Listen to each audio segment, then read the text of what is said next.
something theoretical, something benda yang kita tak nampak. So susah kita nak relatekan. Lebih-lebih lagi benda teori itu benda yang bukan kita rasa. Okay. Tapi kena ingat, bermula dengan teori atau asas inilah dia pergi ke banyak perkara-perkara lain. Okey? Dia pergi banyak kepada perkara-perkara lain. Kalau saya percaya, bila kamu ada setengah background kita tadi tu, yang hutan lah, yang mineral lah kan, ada teori-teori yang kamu dah belajar dalam bidang masing-masing. Okey, contohnya kalau komunikasi, ada teori-teori komunikasi. Begitu juga pengajar. Ada teori mengajar, ada teori pembelajaran yang perlu kita kuasai. Kalau tidak kamu kuasai pun sekurang-kurangnya kamu faham. Oh, begini. Sebab apa murid-murid belajar begitu? Oh, macam ni. Maksud dia ada dah teori yang dah membincangkan perkara-perkara tersebut. Dan apa yang saya nak tambah lagi, dia sesuatu perkara yang menarik tau. Teori-teori yang ini, teori-teori asas yang kita akan pergi nanti, dia menjadi orang kata macam baseline untuk perkara-perkara yang lain. Perkara apa? Macam mana kamu nak mengajar, macam mana murid belajar, apa bentuk pengajaran yang boleh kamu lakukan, apa bentuk penilaian yang kamu boleh lakukan. So perkara-perkara itu ada teori yang kamu tengok nanti satu teori yang sama je. Tapi dikembangkan dalam konteks yang lain. Dan of course lah lebih nampak bila kamu nanti sudah pergi praktikum ke pergi sekolah kan. So maksud dia apa perkara-perkara yang kamu dah pernah lalui di sekolah dulu sebenarnya ada dah teori yang membincangkan perkara tersebut. Dan teori itu terbentuk daripada sebelum kamu lahir lagi. So kita nak tengok apa teori yang diperkenalkan dalam khusus kaedah mengajar ni. Okey? Boleh.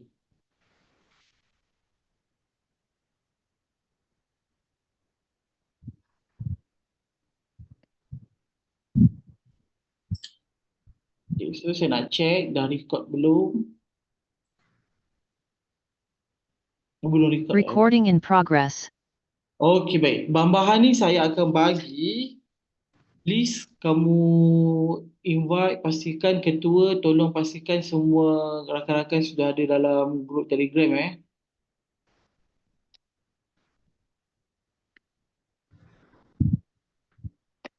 Baik. Satu lagi yang saya nak tekankan, kalau kamu ada soalan ke, ada perkara-perkara yang kamu nak kongsi ke, boleh kongsikan terus direct. Saya tak nak nanti pengajaran ni berbentuk sehala, kamu pun bosan. Kamu bosan, hilang fokus. Okay, baik. Kamu nak pilih pengantar mana? Bahasa Melayu ke bahasa Inggeris?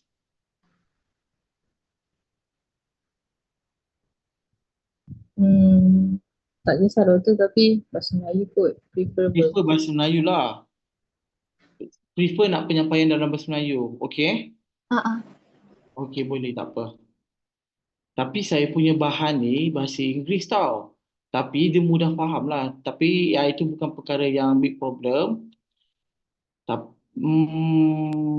Saya harap kamu boleh faham. Kalau tak faham ke boleh tanya Tapi nanti lebih kepada ni, lebih kepada kita strengthen, kita berkumpulan nanti. Nanti kita tengok apa bentuk tugasan tambahan tu. Share screen. Okay. Okay, nampak tak? Nampak doktor, nampak. Nampak Nampak doktor. Okay, baik. Saya tak nak bagi banyak-banyak ataupun terlalu direct. Takut nanti kamu rasa macam terlalu banyak, terlalu beban lah kan. Terlalu banyak benda nak kena masuk.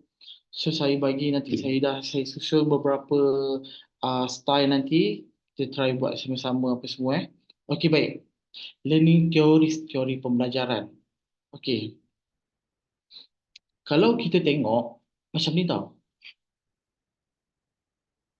bila kita tengok struktur khusus ataupun paling simple pun tengok tajuk tadi tu. Tajuk tadi tu apa? Kaedah mengajar. Nampak?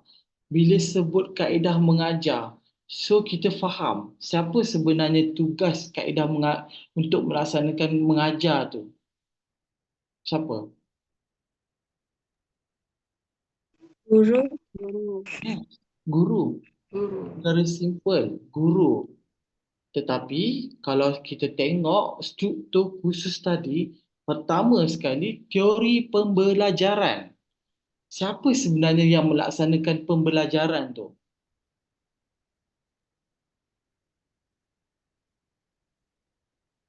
Siapa?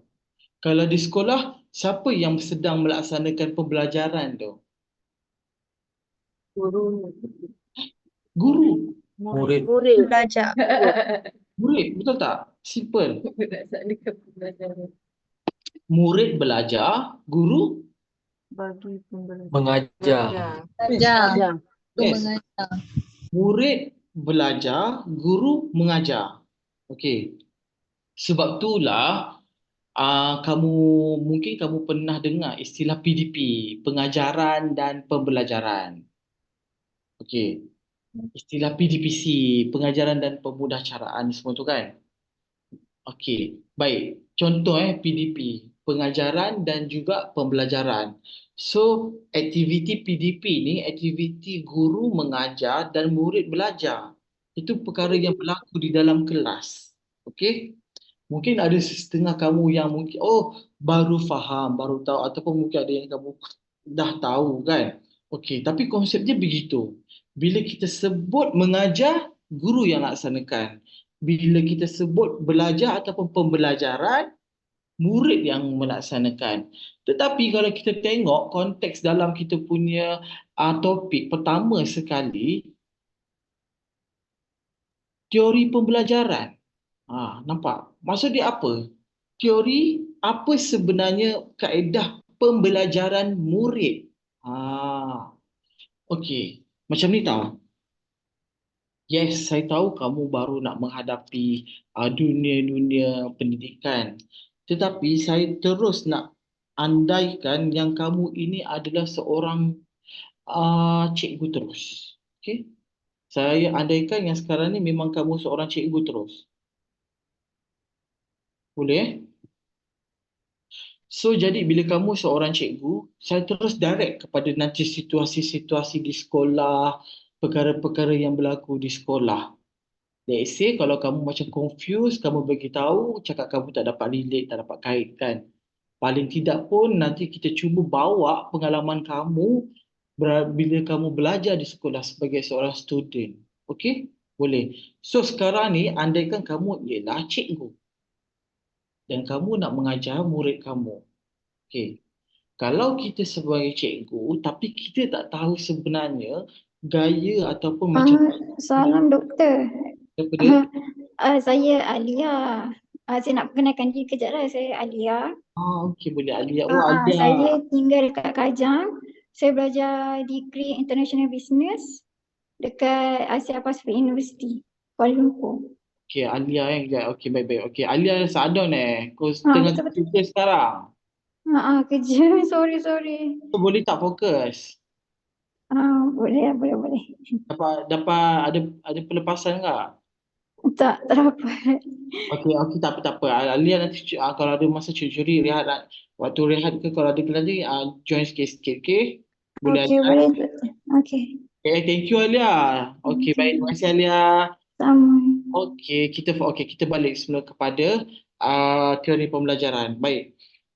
Berbalik semula kepada tadi, kita tahu kalau kita sebagai seorang cikgu tetapi kita tak tahu sebenarnya macam mana murid kita ni belajar. Contoh saya tengok ada ramai kan. Ada Azri lah, ada Chan lah, ada Fadilah lah, Farhan lah, Duan. Bayangkan, saya punya kelas, saya cikgu, saya mengajar macam biasa. Okay, saya mengajar macam biasa lah. Guru di depan, murid di belakang, mengajar. Tetapi cara penyampaian saya tu sebenarnya ataupun cara pengajaran saya tu, murid saya tak terima. Murid saya tak terima cara saya mengajar. Sebabnya saya tak tahu murid ni belajar style yang macam mana. Agak-agak saya nak tanya kamu, agak-agak murid tadi tu boleh dapat tak apa yang kita ajar? Tak dapat. Tak dapat. Tak dapat. Okey, so jadi apa yang kita nak tengok sekarang ialah gaya pembelajaran murid. Kalau ada yang kata kenapa kita nak kaitkan dengan mengajar sedangkan kaedah mengajar ialah guru mengajar, tapi kenapa kita nak cover juga teori pembelajaran? Yes, perkara itulah sebenarnya yang menyebabkan boleh akhirnya nanti kamu akan nampak dia boleh create macam mana murid tadi tu cara pembelajaran dia boleh membantu guru untuk menyediakan satu pengajaran yang sesuai berdasarkan gaya pembelajaran murid tadi tu. Okey, jelas setakat ni Baik, so sekarang kita tengok dia teori pembelajaran Maksud dia kita kenali dulu apa dia teori-teori, apa dia gaya-gaya murid kita belajar. Okey? Setiap orang ada gaya-gaya dia sendiri. Cuma kita tidak tahu sahaja. Once bila cikgu dah tahu macam mana murid tu sebenarnya belajar yang sesuai dengan dia, kita dapat create satu orang kata powerful student. Okey? Boleh? Baik, kalau kita tengok apa itu pembelajaran, pembelajaran ni dia memang satu proses yang memang berlaku. Okey? Satu proses semula jadi yang memang berlaku. Nampak? Cuma ni tinggal lagi belajar yang kita alami itu, belajar yang murid kita sedang alami itu, sama ada perkara itu secara formal dan juga tidak formal. Okey, kalau kita tengok setiap organisma ataupun manusia lah apa ke, proses belajar itu berlaku semenjak dia lahir lagi. Nampak? So, konsep yang kita nak tahu sekarang, dah sesiapa pun, kamu punya student ke, walaupun diri kamu sendiri, belajar itu memang berlaku setiap masa. Walaupun kamu dah kerja, walaupun kamu dah kahwin, walaupun kamu dah ada anak, walaupun kamu lagi 3 hari kamu nak meninggal, semuanya berlaku proses pembelajaran tu. Nampak?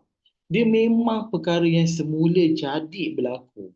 Okey? Kalau kita tengok, perkara belajar ni bukannya perkara yang linear, yang berdatar je. Memang akan berlaku je lah.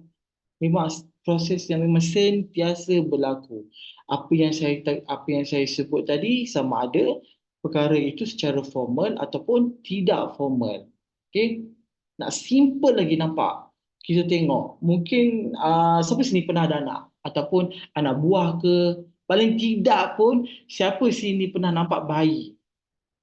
Semua nampak, betul tak? Nampak kan? Betul. Bayi tadi tu daripada kamu angkat dia ataupun kamu ada adik yang mak kamu dah beranak, yang mak kamu beranakkan, yang kamu angkat adik kamu sampai sekarang adik kamu tu dah boleh berlari dah. So agak-agak di situ berlaku tak proses perubahan, paling tidak pun proses belajar dekat situ. Berlaku. Betul tak? So sama je dengan kamu. Sama je dengan orang lain. Sama je dengan student. Okey? Cuma yang kita kena ingat, satu, human learning is effortless if the material to be learned is interesting and relevant. Maksud dia apa? Kita tahu yang setiap orang akan belajar. Proses belajar tu berlaku pada setiap orang secara semula jadi, secara alami. Tetapi manusia itu akan lebih semangat, akan lebih bersungguh-sungguh jika bahan ataupun perkara yang dia belajar itu benda yang menarik. Itu teori dia. Nampak? Itu orang kata-kata kunci dia. Nampak? Okay. Human learning is okay if the instruction align with how human learn. Okay, baik. Jadi maksud dia apa? Kamu nanti sebagai seorang guru. Sebagai seorang guru. Kamu rasa kalau kamu ajar yang biasa sahaja, setakat kamu di depan ataupun kamu tidak menyediakan satu pengajaran yang menarik ataupun kamu tidak menyediakan satu pengajaran yang tidak berkaitan dengan perkara dengan student tadi tu, agak-agak student tu boleh tertarik ke tidak? Tidak. Tidak. Itu je perkara yang saya nak terangkan untuk perkara pertama sekali. So jadi tanya balik diri kamu, kamu nanti nak jadi guru yang macam mana? Okey. Kamu nanti kamu nak tanya, kamu nak jadi guru yang macam mana?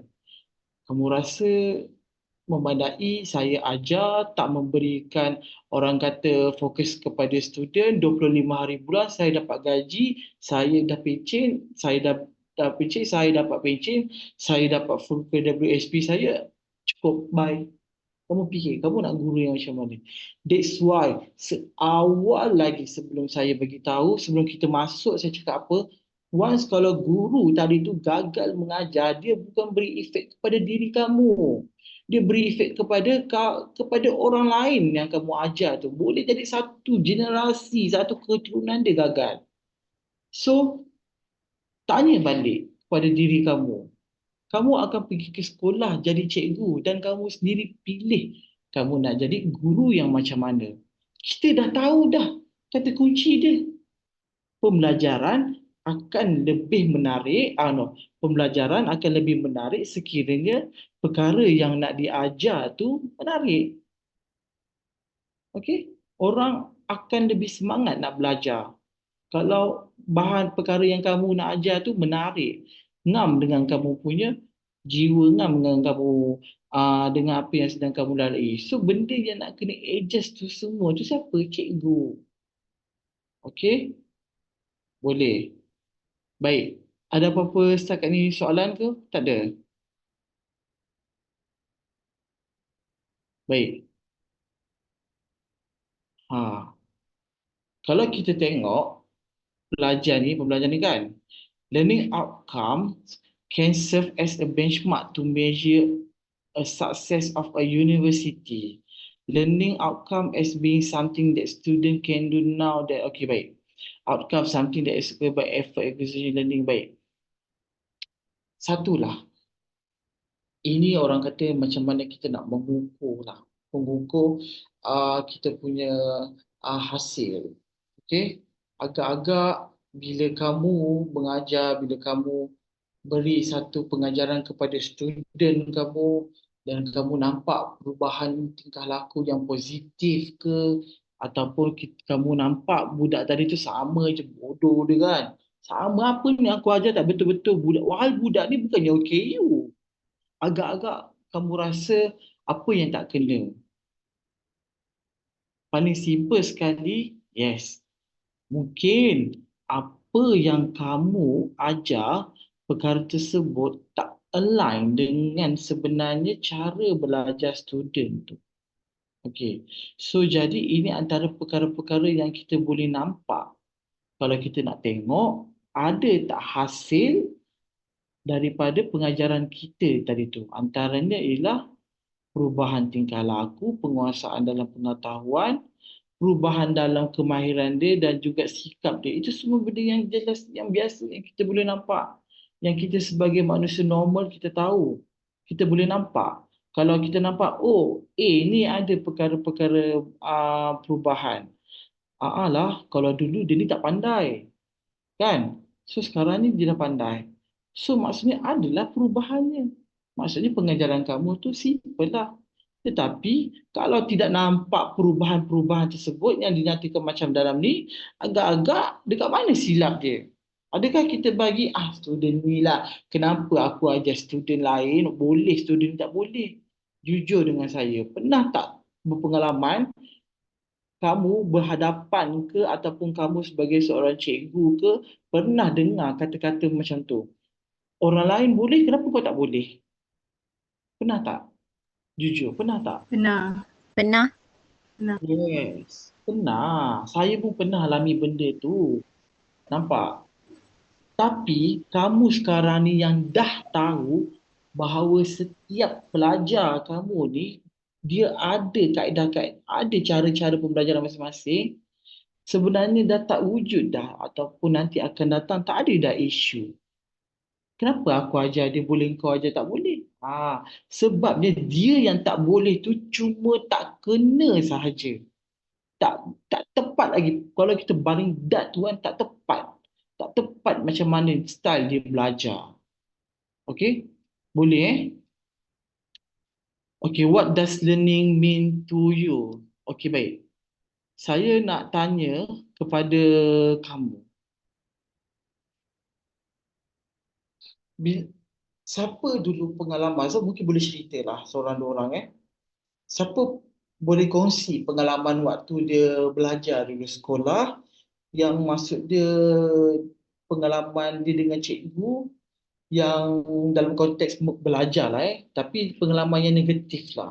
Mungkin cikgu dia tak beri perhatian ke, cikgu dia buat tak tahu ke, tak masuk kelas ke, tak endah ke. Siapa nak kongsikan?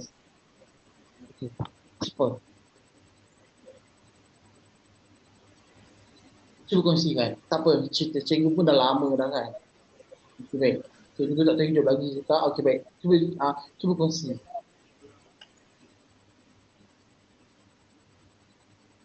Siapa nak kongsi? Pengalaman dia waktu di sekolah dulu. Waktu dia belajar dengan cikgu-cikgu yang macam tak, tak ngam dengan dia ke apa ke. Siapa? Cuba nak share. Saya nak cuba nak share Cerita-cerita. pengalaman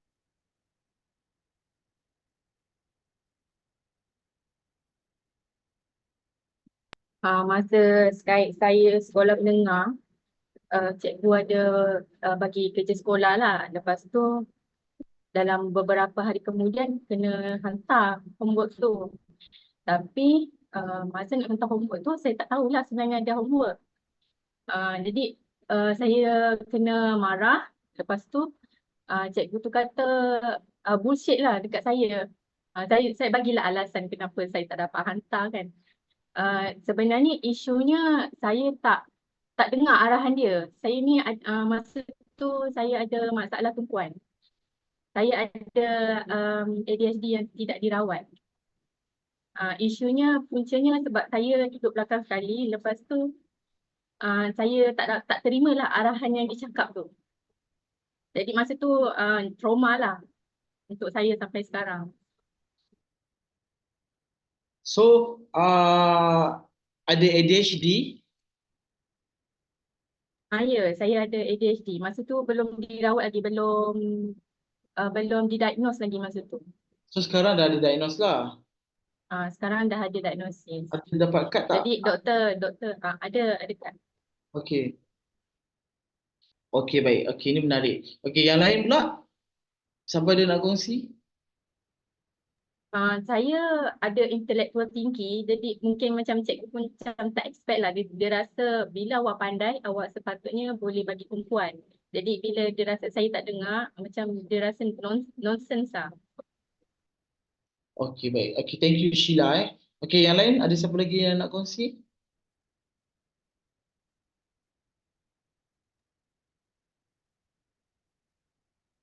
Okey, Kamil. Kamil unmute. Okey, Kamil, silakan Kamil.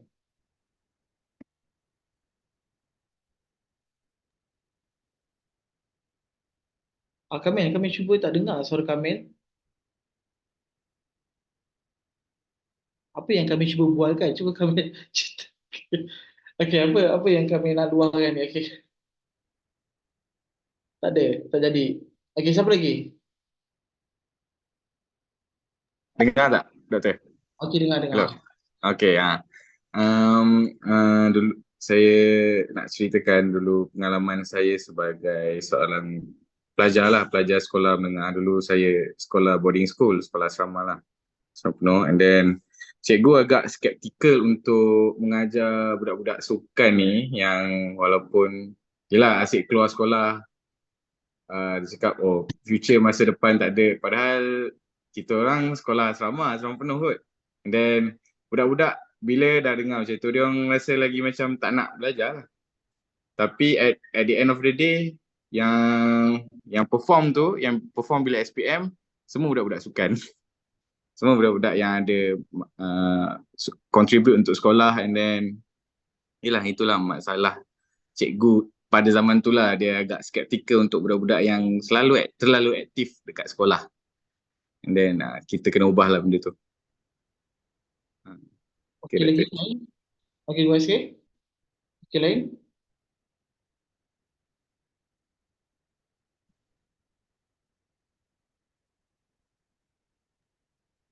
Okey, ada lain? Azri. Okey, Azri nak cakap apa-apa?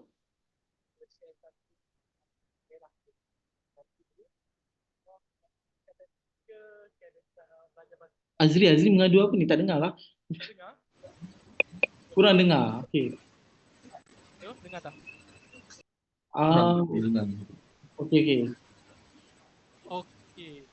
Waktu kata tiga Tak dengar suara. Kurang dengar. Hello, dengar tak? Okey, dengar Azri. Okey. Dengar tak? Okey, sila luahkan. Okey, waktu kata tiga saya subjek sains. Waktu cikgu tu mengajar, dia mengajar sampai bab 4. So dia tanya, siapa yang tak faham langsung apa yang dia ajar? Saya dalam satu kelas tu saya seorang angkat tangan sebab memang saya tak faham. Maybe sebab dia punya suara dia terlalu kuat, lantang menyebabkan saya punya tak boleh nak fokus. So bila I rasa dia bagi efek kat dia macam tu, macam maybe dia fikir saya tak respect dia ke apa sebab saya seorang yang cakap saya tak faham. Tapi bila keluar result SPM, dia datang jumpa saya, dia kata tak menyesal ajar saya sebab saya dapat A untuk subjek sains. Saya rasa itu macam mana cara cikgu, sebab waktu kata tiga tu dia mengajar, walaupun suara dia lantang, semua orang dengar, tapi benda tu tak boleh nak terima kat saya. Okey, baik. So, itu dia antara orang kata pengalaman-pengalaman yang bukan saya reka tau. Pengalaman yang kamu dah dengar daripada rakan kamu sendiri. Ada rakan kamu yang gurunya uh, s- uh, dia dia ADHD, dia ada masalah pembelajaran tetapi dia menerima gaya pembelajaran yang biasa seperti murid-murid yang lain. Ada juga student yang kawan kamu, cikgu skeptikal dengan student sains, student sukan yang selalu dimomokkan dengan perkara-perkara macam negatif. Paling simple pun tak boleh ke mana lah kamu punya sukan ni kan. And ada juga student yang menghadapi dengan cara pengajaran guru yang terlalu tegas ke, yang mungkin terlalu lantang tadi tu kan. And saya percaya juga ada dalam kalangan kamu sendiri yang mungkin ada pengalaman, orang kata pengalaman negatif, pengalaman yang memberi yang negatif lah kepada kamu. Okey, Betul. pengalaman masing-masing. Baik, yang kita mungkin tak sempat saya nak kongsikan semua. Tetapi perkara-perkara tu yang kita boleh tengok apa relate-nya pengalaman-pengalaman kamu tadi tu dengan apa yang kita nak belajar. Dengan apa teori pembelajaran yang kita akan tengok nanti. Okey? Baik. Kamu, cikgu, satu perkara yang kamu kena faham. School needs to develop ways to link classroom. Okey, baik. Kamu akan berhadapan dengan student. Betul tak? Saya andaikan yang kamu dah di sekolah ataupun kamu ini sekarang ni cikgu. Kamu akan berhadapan dengan student yang sebenarnya masa interaksi dia banyak daripada umur dia dari kecil sampailah di sekolah yang banyak menghabiskan masanya di rumah dan juga pada komuniti. Kalau kita tengok, hanya 14% sahaja waktu yang disampaikan di sekolah. Selebihnya 53% di rumah dan selebihnya dalam kehidupan dia 33% lah untuk dia tidur. Tetapi 14% inilah yang mempengaruhi 53 dan juga 33% tu. Okay. So sekarang kamu dah tahu Pelajar interaksi dia, komunikasi dia, masa perhubungan, masa pergaulan dia banyak berlaku di luar sekolah. Sama ada dia dengan keluarga dia ke, dia dengan rakan-rakan dia ke, dia dengan ibu bapa dia ke, kamu nampak perkara-perkara di luar tu lebih banyak dialami. Okey. So jadi apa yang perlu dicadangkan di sini adalah penting dia sebenarnya guru apabila dia mengajar kita mengaitkan apa sebenarnya yang berlaku dengan kehidupan pelajar di luar sekolah. Ha, berbeza tau dengan pengajaran dulu. Kalau dulu kita lebih tertakluk kepada kemahiran-kemahiran yang ada dalam buku teks, betul tak? Okey.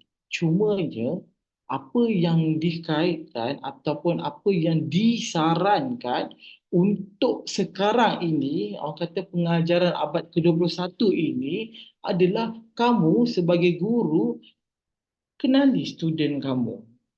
Kaitkan dengan kehidupan pelajar itu sendiri. Okey. So, saya nak bagi tips pertama.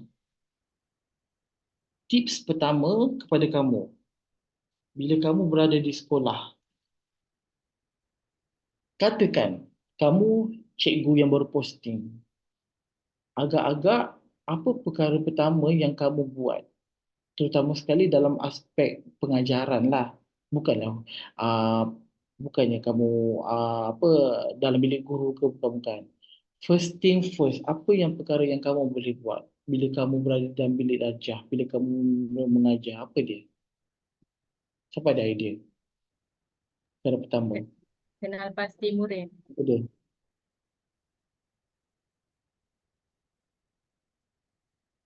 Okay, membina hubungan dengan belajar lagi. Kenal pasti latar belakang murid tu, Kena kemampuan dia bahasa belajar. belakang murid. Okey, lagi lain.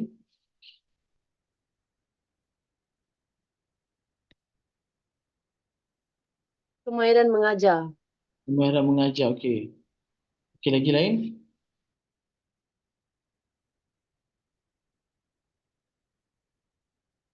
Okey, baik. Macam-macam lah kita boleh buat kan. Okey, ingat perkara pertama yang perlu kamu buat, ingat bila kamu pergi praktikum ke sekolah ke, tak payahlah kamu nak terus mengajar. Pertama sekali kamu kenal kamu punya student. Itu cukup. Benda pertama sekali. Kamu kenal dulu student. Macam yang kawan kamu cakap tadi. Tahu latar belakang belajar. Apa pasal belajar semua tu kan. Kenal, okey. Pertama sekali, kamu kena kenal student kamu. Bukan buat maksud kamu hanya tahu nama. Oh, nama dia Amira. Okey, Amira orang mana? Amira orang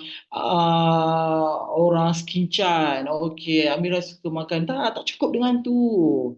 Tahu apa dia pelajar kamu, apa dia background dia, macam mana kehidupan pelajar tu di rumah. Itu yang kamu kena tahu. Sebab apa? Sekarang ni kita dah bukan mengajar benda-benda yang macam sekadar apa yang ada di dalam kamu punya buku teks. Tahu buku teks? Tahu kan? Apa yang student belajar, okay, itulah yang kamu akan belajar. No, tak cukup. Tak cukup. Tak cukup. Jadi apa yang disarankan sekarang adalah kamu kena merge apa yang diajar, apa yang student belajar dalam buku teks, kamu mergekan dengan kehidupan dia. Itu yang akan kamu tengok the powerful effect tu dekat situ. Saya tak tipu. Terus terang saya cakap, kita dah tengok dah, banyak dah paper-paper, banyak dah, even saya punya kajian tu pasal benda tu pun kita dah nampak dah kesan yang kata signifikan. Orang kata kesan keberkesanan pengajaran guru tu bila cikgu tadi tu berjaya menghubungkaitkan apa yang diajar di sekolah dengan apa yang perkara student tadi tu hadap di luar. Okey? Boleh. That's why saya cakap dengan kamu. Kamu tanggalkan topi yang kamu dah pakai sekarang ni. Tetapi bukan buang. Nampak? Nampak Menariknya, saya cakap terus terang menariknya kamu punya diploma ni, kamu ada kepelbagaian nanti bila kamu mengajar, bila kamu pergi sekolah. Paling tidak pun nanti kamu boleh kaitkan dengan apa yang pernah kamu belajar waktu degree dengan apa yang kamu cover ataupun kamu ajar bila di sekolah nanti. So benda itu menarik sebenarnya. So itu saya anggap itu sebagai satu kekuatan. Tinggal lagi kamu nak kreativiti je. Macam mana nanti kamu nak gunakan apa yang perkara yang pernah kamu belajar waktu degree dulu kepada student-student kamu kepada kerjaya kamu nanti. Okey? Itu cerita lain. Baik, okey baik. Balik semula kepada ni. What's best to enhance learning? Apa perkara yang paling terbaik cara kita nak booster pembelajaran pelajar? Cara kita nak mantapkan lagi student punya kita, pembelajaran student tadi tu. So antara je, student comes to the classroom with preconception about how the world works. If their initial understanding is not engaged, they may fail. Nampak? Simple. Sekiranya pengetahuan mereka tidak dihubungkan, they may fail to grab the new concept and information that are taught. Okay, nampak? Nampak tak? Perkara simple yang saya highlight tu dengan kait dengan tadi ni, dengan ini yang kita dah bincangkan ni dengan ni. That's why saya cakap benda tu powerful. Okay? Apa yang powerful? Bayangkan kamu, kalau saya ajar kamu teori pembelajaran, saya ceritalah tanpa saya relatekan dengan situasi berada di sekolah, agak-agak kamu boleh faham tak? Paling tidak pun agak-agak kamu boleh dapat tak gambaran tu? Tidak, betul tak? Nampak? Sebenarnya itulah salah satu teori dia. Itulah dia salah satu konsep dia. Bila kita sedang beri pengajaran kepada student kita, kita jangan bagi satu benda yang kosong. Maksud dia, perkara paling simple, kita cuba kaitkan nanti apa yang boleh student tadi tu buat berada di sekolah. Contoh, kita ajar murid. Okey, hari ni cikgu nak ajar tambah. Okey, tambah. Baik. 2 tambah 4, okey. 300 tambah 4, murid akan berdebel. Tetapi, macam mana pula kamu ajar macam ni? Okey, hari ni cikgu nak ajar tambah. Tahu tak tambah tu macam mana? Baik, kat rumah saya nak tanya, cikgu nak tanyalah kamu, siapa sini dekat rumah ada cawan? Saya cikgu, saya ada cawan. Murid-murid angkat tangan kan? Saya ada cawan. Okey, pernah tak kamu tolong mak kamu ambil cawan? Pernah. Pernah tak kamu susu pinggan? Pernah. Lepas tu mak kamu suruh tambah lagi pinggan lain. Pernah. So nampak tak? Pinggan tadi makin banyak kan? Mula-mula mak kamu minta kamu susun 2 pinggan. Lepas tu susun lagi 4 pinggan. Lepas tu lagi 2 pinggan. Betul. So itulah tambah. Nampak? So budak tadi, student tadi akan terbawa-bawa sampai ke rumah. So nampak tak dekat situ penting ni kalau kita tengok bagaimana cara untuk kita boost kita punya student, apa kita punya gaya student ataupun belajar student tadi tu. Pertama sekali adalah kita mengaitkan dengan kehidupannya di luar. Macam yang kita dah bincang tadi. Okey? Baik. Sama juga kalau kita tengok have a deep foundation of factual knowledge, understand fact and idea in the context of a conceptual framework, organize knowledge to facilitate retrieval application. Simple je. Kalau daripada keseluruhan daripada apa yang dibebelkan oleh Bransford, Brown dan Hawking ni, ini je, highlight ni je. Bila student tadi tu kita gagal untuk menghubungkan pengetahuan dia dengan apa yang dia alami tu, student tu tak faham. Simple. Okay? So jadi kamu yang sekarang ni dah tahu apa perkara yang boleh kamu buat sewaktu kamu dah mengajar nanti, lebih-lebih lagi apabila kamu menerangkan konsep-konsep asas kepada student, kamu dah tahu macam mana student ni boleh mantap, boleh belajar dengan baik. Cara dia Apa yang kamu ajar kaitkan dengan kehidupan student. Boleh? Itu satu. So what's theory? Apa teori? First, theory suppose that one can express one understanding of that which to be researched into. Second, those proposition expressed in such a way that, okay, baik. Sama juga. So ini adalah salah satu orang kata macam justifikasi sebab apa pentingnya perkara-perkara yang kita nak katakan tadi. Perkara apa? Kita menghubung kaitkan tadi itulah. Okey. So ini kamu boleh tengok apabila dia katakan proposition one okay, maksudnya kita boleh tentang lebih kepada kefahaman pelajar itu sendiri, dan kedua adalah pelajar boleh nampak daripada pengalaman dia, kehidupan di rumah, dia boleh terus direct mengaitkan apa yang dia, seolah-olah dia buat satu hipotesis lah. Okey? Seolah-olah pelajar tu sendiri yang tak payah kamu nak simpul-simpulkan, dia sendiri dah boleh fikir, oh begitu konsep tambah. Nampak? Paling simple pun, siapa sini pernah beli gula-gula? Nampak? Harga gula-gula tu 20 sen. Kamu bagi RM1. Agak-agak berapa baki? Student tadi tu tak payah kira. Dia dah boleh jawab 80 sen. Nampak? Dan di situlah sebenarnya orang kata kekuatan.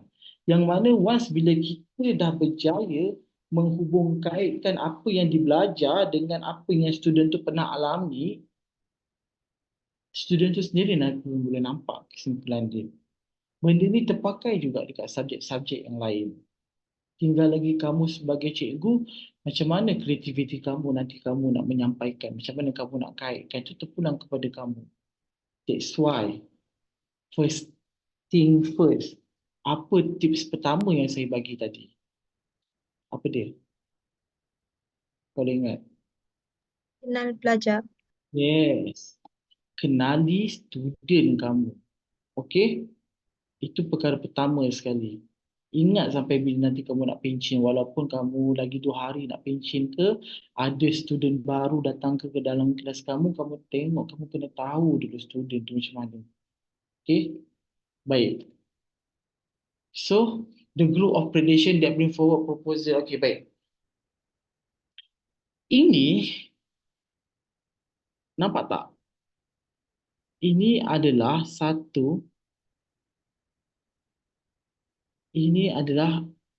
otak kamu.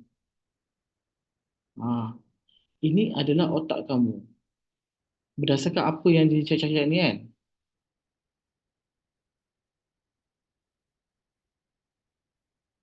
Adalah otak kamu. Okay? Ataupun otak manusia. So, setiap daripada satu-satu ni akan berhubung. Okay? Nampak? Sama juga dengan apa yang kita nak belajar pada hari ini, ataupun apa yang kita dah ketahui. Kalau kita tengok apa tau? The group of predation that bring forward proposal to find reason where they boleh. Baik, perkara-perkara ni kan. Bila student tadi tu, kita hanya bila kita belajar ataupun bila kita mengajar, kita hanya mengajar sikit je tau. Nampak? Kita hanya mengajar sikit saja. Tetapi bila kita dah kaitkan dengan student punya life, so nampak tak perkara-perkara itu yang akan berkembang. Okay. Berbeza tau dengan apa yang kita hanya sekadar orang kata pergi satu konsep yang tanpa tanpa mengaitkan lah dengan apa yang student tu alami. Dia kuasai tetapi dia tidak berkembang. Apa yang saya nak katakan di sini adalah memang ada teori yang mengatakan bila kita nak memberi satu orang kata macam satu kesan jangka panjang ataupun satu pengekalan pengetahuan ataupun macam mana student tadi tu boleh dapat ataupun student tadi tu dia kekal dalam kepala otak dia lama adalah dengan cara-cara begitu. Apabila kita cuba mengaitkan dengan apa yang dipelajari dengan apa yang dialami oleh student tu waktu di luar daripada bilik darjah atau di sekolah. So itu antara perkara yang boleh memberi kesan jangka panjang, dan pada masa yang lain studi tu dah nampak dah perkaitan-perkaitan perkara yang dibuat dengan di luar tadi. Okey? Paling simple tadi kita ambil contoh tambahlah. Tambah, nampak?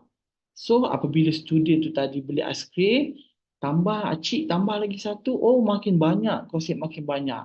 So dia boleh pergi ke perkara-perkara lain. Okey. So ini adalah learning theories. So kita patah balik kepada apa yang kita nak cover. Okey. Macam ni.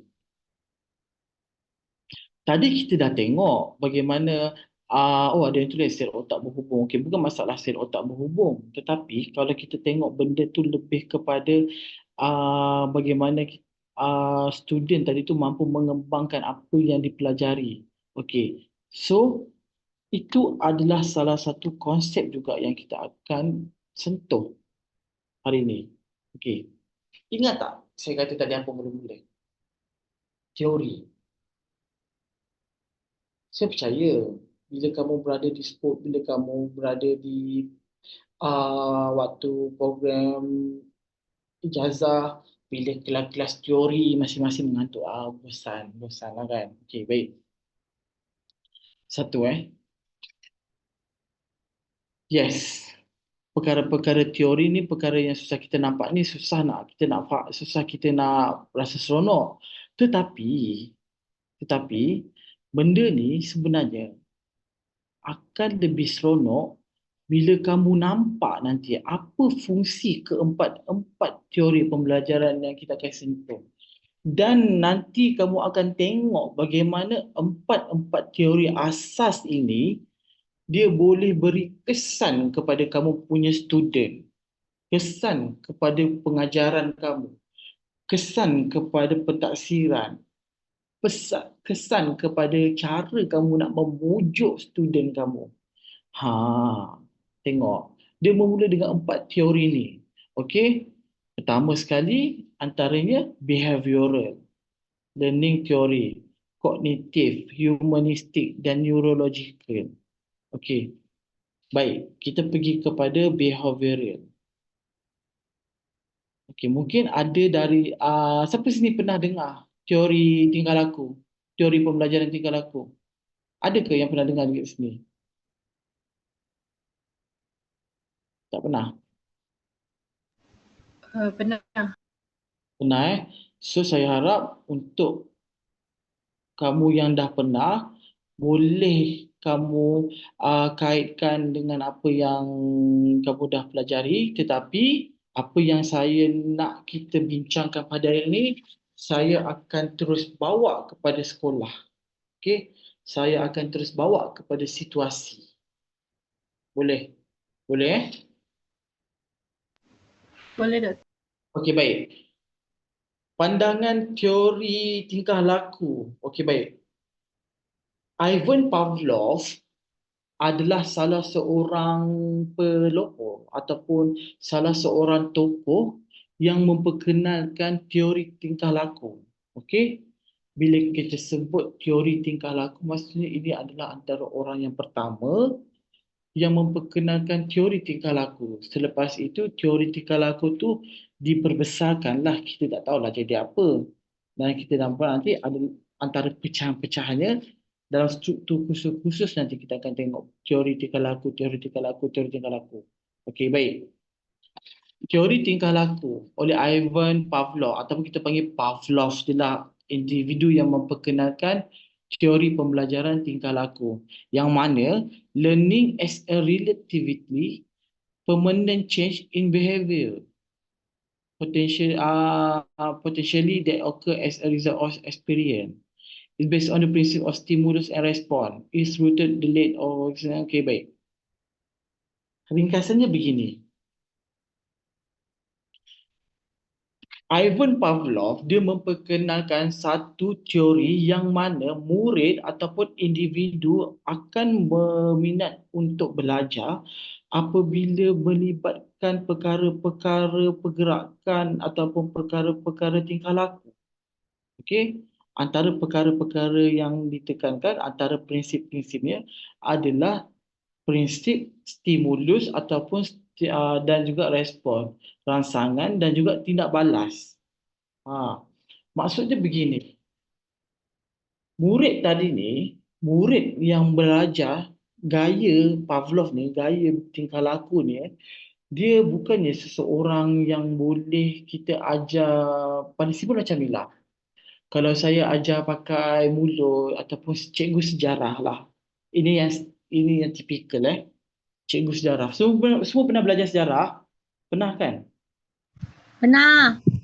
Okey, siapa yang kata pernah tadi cuba cerita macam mana cikgu sejarah kamu ajar? Dulu cikgu sejarah kita dia jenis mengajar secara bercerita. Okey, lagi? Student akan dengar lah, lagi seronok lah. Dia tak adalah baca ikut buku. Macam bila baca ikut buku tu macam student tak ambil fokus sangat lah. Sebab macam bosan kan sejarah ni kalau orang yang tak minat. Okey, so maksud dia cikgu tadi tu, bukan cikgu tadi, maksudnya kamu pernah belajar lah dengan cikgu yang sekadar membaca. Ada? Pernah lah, kan? Pernah. Okey, so nampak. Maksud dia macam ni. Tapi kita tak nafikan satu benda tau. Ada student yang boleh adapt dengan cara cikgu mengajar begitu. Betul-betul. Nampak?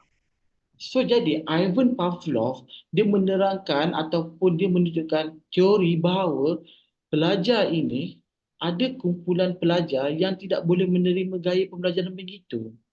Dia perlu diberi rangsangan, dia perlu diberi tindak balas, dia perlunya bergerak. Okey? Nampak? Baik, kita tengok anjing. Mungkin semua pernah biasa dengan anjing, betul tak? Tapi contoh yang saya beri janganlah kau cakap, oh maksudnya anjing ni student ke? Tidak, bukan, anjing lah anjing. Okey, baik. Anjing, okay, ada yang gelak Okey, Pavlov ni dia lakukan test kepada seekor anjing tau. Macam ni, apa yang berlaku dengan anjing tu? Pertama sekali, anjing tadi tu bila kita, bukan kita lah. Bila Pavlov tadi tu, dia ni ialah anjing Saya nak mana anjing? Siapa nak jadi anjing? Tak ada yang jadi anjing. Okey, ini ialah anjing. Contoh ini ialah anjing. Saya tunjuk ni ialah anjing Okey, anjing ni bila saya bagi dia makanan, saya nak tunjuk minuman, nanti kamu kata minuman saya ni minuman anjing. Tak adalah contoh Ini ialah anjing. Ini ialah anjing. Bila anjing tadi tu Pavlov, dia bagi makanan, dia nampak liur anjing tu meleleh. Kan? Meleleh. Maksudnya anjing tadi tu terliur. Tetapi, bila anjing tadi ni, kita dedahkan dengan satu yang bagi sini garpu lah kan. Garpu, saya tak tahu nama dalam istilah sains ni apa. Saya tahu ada benda tu yang bila kita tengah boleh bunyi ting kan? Okey, paling tidak pun loceng lah kan. Bila anjing tadi ni, bila saya bagi kena loceng teng teng teng teng teng teng teng teng kan, anjing tu tak ada apa-apa reaction, tak ada apa-apa reaksi. Okay.